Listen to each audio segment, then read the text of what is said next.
And some knowledge of what I'm going to show you in the next slide really comes into play.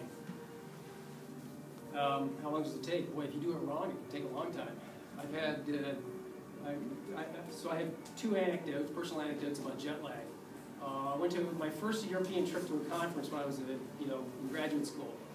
The conference was in Copenhagen in summer.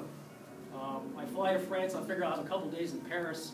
I'll look around and I'll adapt to European time, but I don't do anything special.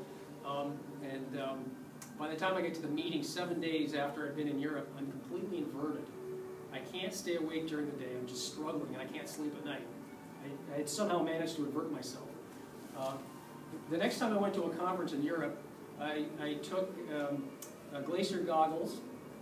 I made a light exposure schedule for myself, and I got some good pharmaceutical melatonin. I had literally no jet lag. This was from Vancouver to Italy. I was absolutely amazed at my ability to sleep on Italian time within the second night and feel refreshed all day long.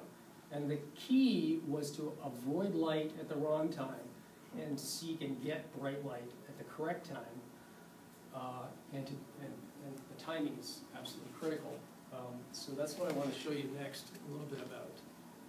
So what I'm talking about, like here, for example, this is easy. Let's avoid, well, it's not easy. You still got to know when to seek light and when to avoid light. Avoid shifting, or potentially for games east, try to shift your clock a little bit. How do you do that? The key is with light. And this is sunrise, and this is sunset. And sunrise and sunset are actually quite critical for animals in the wild. Those are the cues that most nocturnal animals are using to synchronize their rhythms to the day-night cycle. And the timing of light is what's critical. By far the most potent stimulus for controlling biological rhythms is light. Timing and intensity. The wavelength is also important. This is a summary figure this is a figure that summarizes a huge amount of data that's been collected over the years. It's based on many animal studies.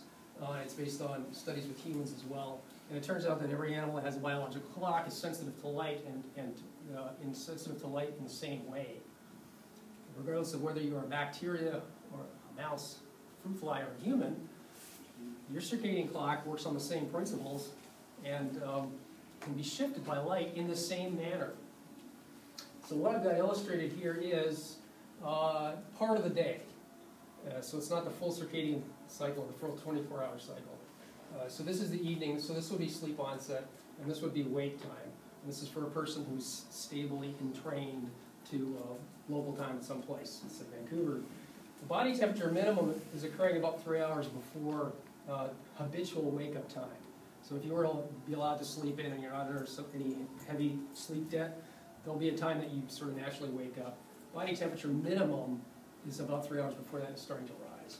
And we can use this as an anchor point, because this is the point at which our response to light changes. The first part of the night, before the body temperature minimum, if you turn the lights on in your bedroom, and if they're bright enough, you're actually going to shift your clock. Your circadian clock is going to be shifted. It's going to be delayed.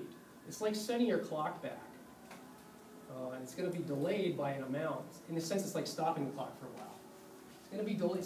It's going back in time, back to where it was. It's going to be delayed by an amount which is dependent on how long the light exposure is and how bright it is. And also its wavelength. The blue light is going to be more effective. The red light is going to be relatively ineffective. Full spectrum light is fine. The blue and green are the most effective lights. All right, so that's the first half of the night. Second half of the night, it's the opposite direction. If you see light at or after the body temperature minimum, your clock is going to start. It's going to be phase advanced. It's going to jump ahead in time.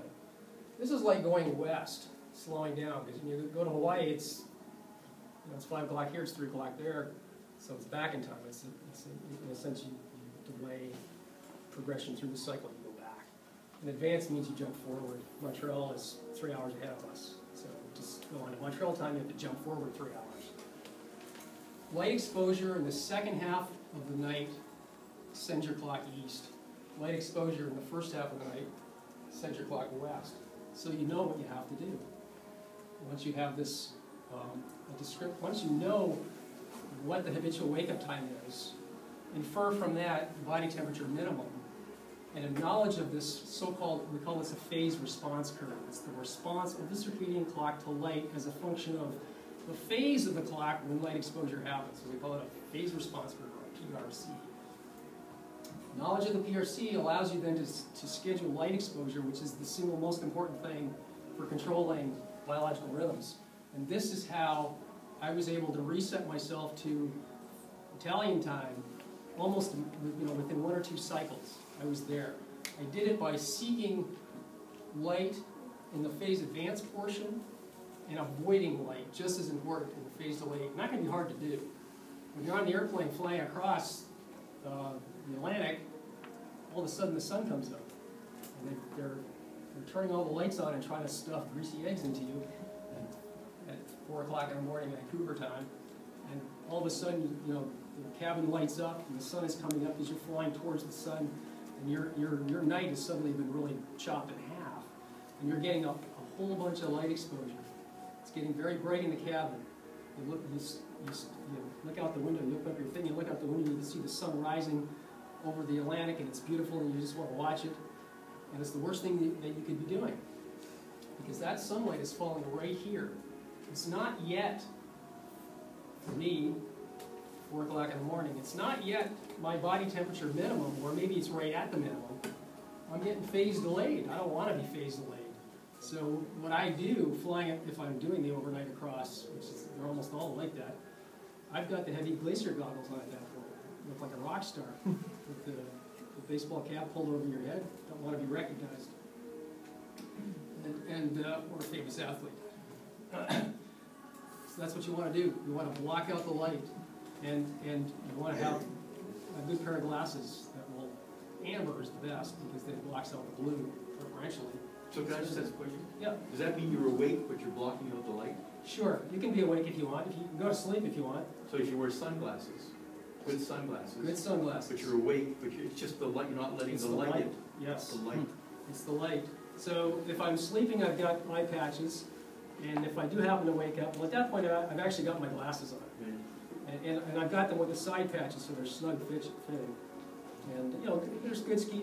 It's glacier goggles that are the best because they don't look too freaky, and they've got the side patches because you want to keep all that really bright light at high altitude out.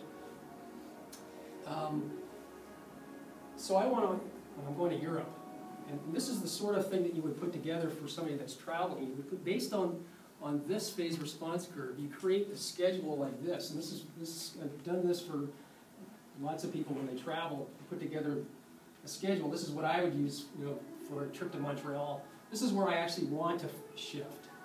I want to shift my rhythms in Montreal because I'm at a conference. I'm going to be there for an entire week. I don't want to be exhausted every single morning trying to get up. I don't want to have insomnia at night because in Montreal, let's say midnight would be 9 p.m. here.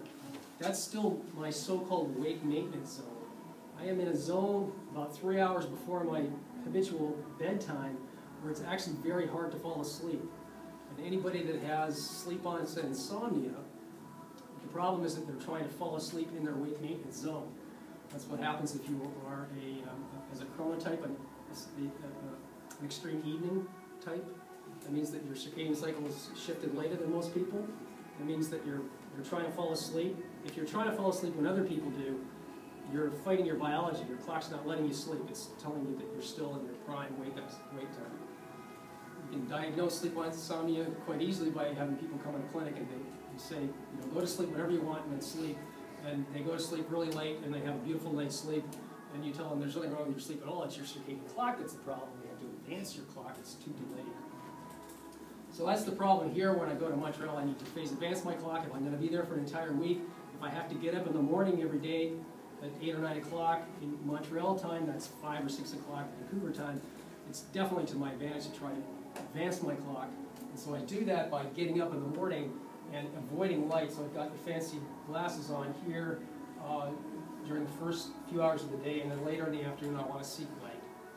So the actual light avoidance and seeking light zones, light exposure zones are going to vary depending on my personal chronotype when I habitually wake up, and depending on how many time zones I'm traveling across. And this would be adjusted with each day of the trip. So you basically need to do this for a couple of days in order to get your clock. So each day, if you do it properly, your clock will be adjusting. It's not going to do it normally immediately. So a couple of days at the very minimum you're going to need. Now if you don't do it right, and you get, so this would be so typical.